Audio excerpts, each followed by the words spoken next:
Why do we keep swinging for bigger and bigger achievements when we have something that would guaranteed give a life that we want, right? So as an example, I run a maths tutoring company right now.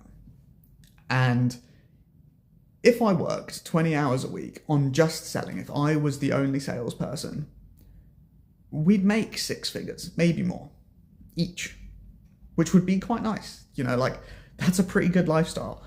Part-time work for 3 times the average salary. That's fantastic. Why am I crazy and I keep swinging, trying to do things that don't work, that lead to stress, so many issues? And I think I've come around to this idea a load, and when you're making money, any sort of money, like it's crazy to me how when people have jobs, guaranteed incomes each month, how on earth they run out of money. You don't need much money to live at all.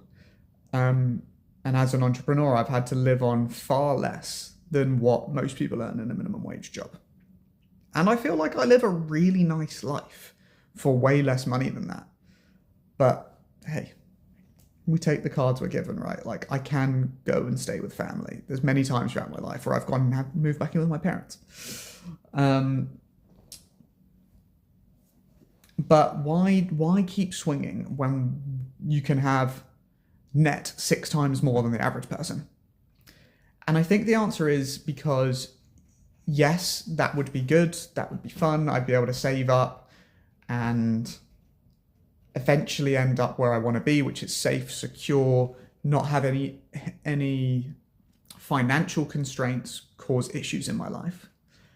But I wouldn't become the person I want to be. Wow, it's taking me 2 whole minutes to say that.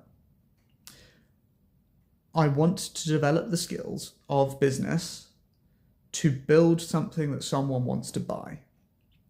So that's kind of, that purchase event would be proof that I have the skills because you've done it, right? That's what would give confidence. And then I could help other people. And I don't know what it is about it. Like, I play paddle. Paddle's really fun. And I'm so middle of the pack. I suck, right? But I've got no desire to be up with the professionals.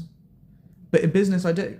And I don't understand that because there's many things in my life, as long as I'm having a good time and it's competitive to me, that's all that matters. And I think I will reach that point in business. I don't think I will strive to become a billionaire because I don't really care. But I want to be competitive, and I feel like the bar for competitiveness in business, that proof, is at a much higher level than it is for sports. Or maybe I'm just naturally better at sports than I am at business. I don't know.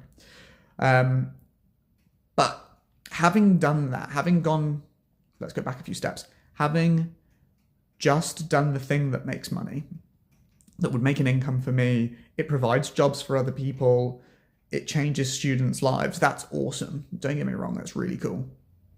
And it feels good. Having even the same amount as the average person has is so much money that I don't need 1,000 times that to live the life I want to live. I really don't. But I don't get to become the person I want to become. And so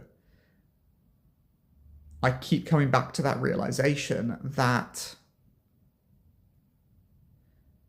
doing the secure thing, the thing that requires no risk, is giving up on the person that I want to be. And so I kind of need to, or I decided you just got to rip off the Band-Aid. That Band-Aid is there. It's stopping you bleeding out. It's allowing you to live the life that you're comfortable with, that you have fun on most of the times, but it's not solving the problem. It's not creating the lasting business that's going to multiply. And who knows, maybe I'm trying to skip steps too quickly and maybe should just make a good amount of money, be safe myself, and then have the ability to trial and test more things more frequently. Maybe that would be less stressful and an overall more enjoyable journey. Maybe I'll still go back to it, who knows. But I think that's why we take big swings. It's kind of like why gamblers keep rolling the dice even when they're up. I think is the potential hit of like, oh, but what happens if? So many people, and humans specifically, have this as a massively ingrained thing. We say what if on the negative stuff always. What if I lose this? What happens if it fails? What happens? And it's right. If you lose stuff, you go to zero. And that sucks. And you can go below zero. That's really uncomfortable. But the opportunity for upside is many multiples more. So many. It's infinitely more. And we very rarely say, what if it goes right? And some of my best stories have come from what if it goes right. So that's the person I want to be, which is why we continue down this path. Anyway, have a great day. Hope that inspires you. Peace.